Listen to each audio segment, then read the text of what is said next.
Тук, край Приморско, има две места, за които не много хора знаят. Те не са създадени с цел да бъдат важни, а да бъдат скрити. Става въпрос за двете резиденции, известни като Перлата и Перлата 2.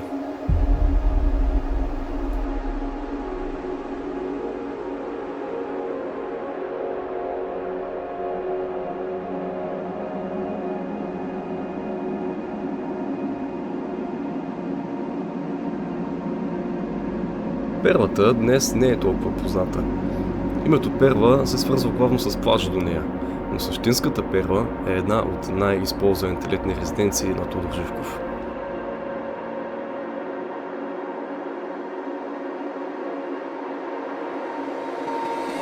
Тя е била част от затворената система на УБЛО, службата, която е отговаряла за сигурността на партийният елит. Районът около нея е бил строго контролиран. Достъпът е бил ограничен, риболовът в близост е бил забранен, а придвижването по море се е наблюдавало.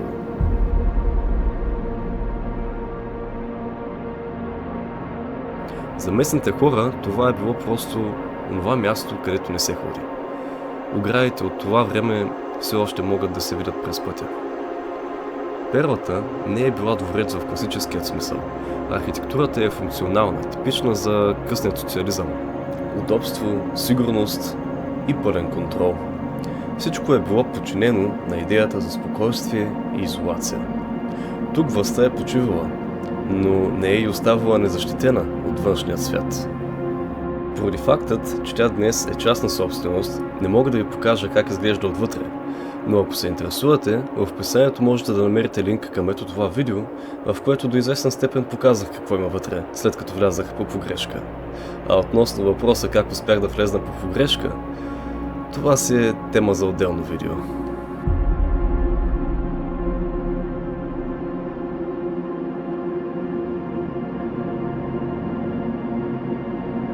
И така, в краят на 70-те години и началото на 80-те започва да се появява нова идея. Светът се променя, студената война навлиза в нов етап, а усещането за несигурност се засилва. Така се ражда проектът, който днес някои знаят като Перлата 2.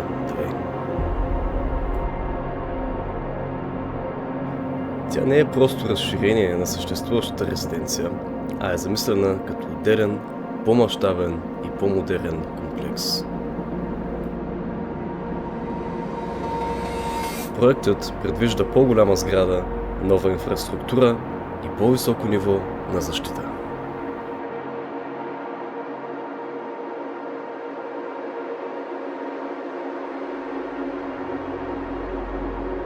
Тук вече не става дума само за лятна резиденция, а за резервен вариант. Място, което да отговори на по-сериозни сценарии.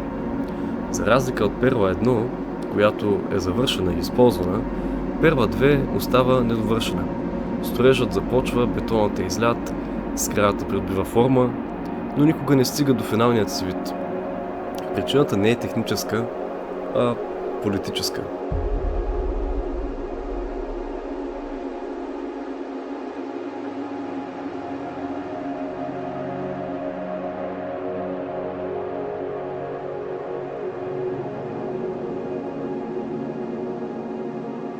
Както навярно знаете, краят на 80-те години в България е период на икономически трудности, политическо напрежение и нарастваща нестабилност.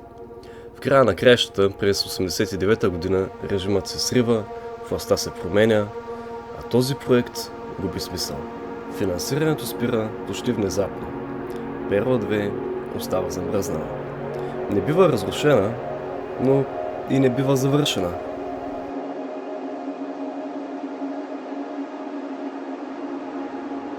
Днес тя изглежда като скелет на една идея.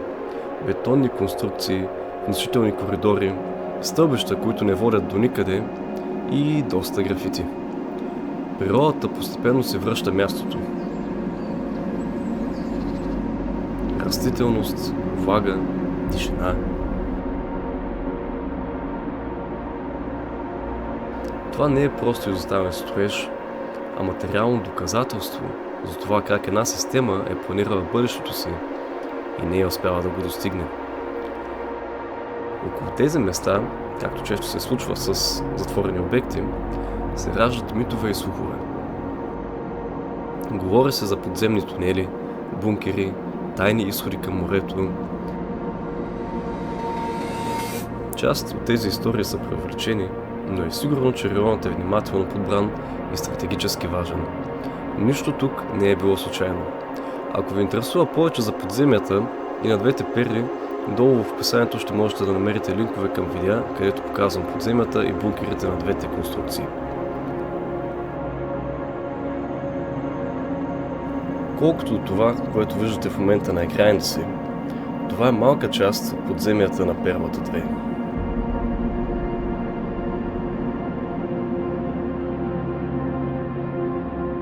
Перла 2 е особено интересна, именно защото никога не изпълнява предназначението си.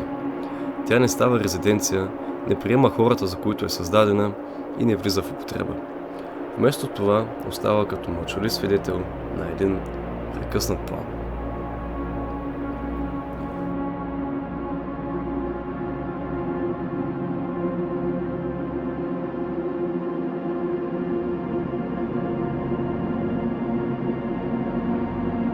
Днес тези места са достъпни, поне частично. Тайното се е превърнало в любопитство. Място, създадено да бъде скрито, днес привлича хора, които искат да видят наживо остатъка от амбициите на едно минало време. Двете перли не са просто сгради край морето. Те са архитектура на една епоха. Епоха на контрол, страх и планиране за най-лошия сценарий.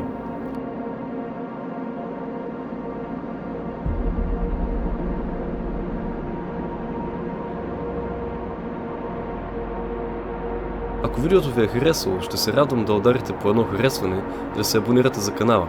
Ако искате да не пропускате още подобни видеа, да подкрепете хобито ми. Айде, чао!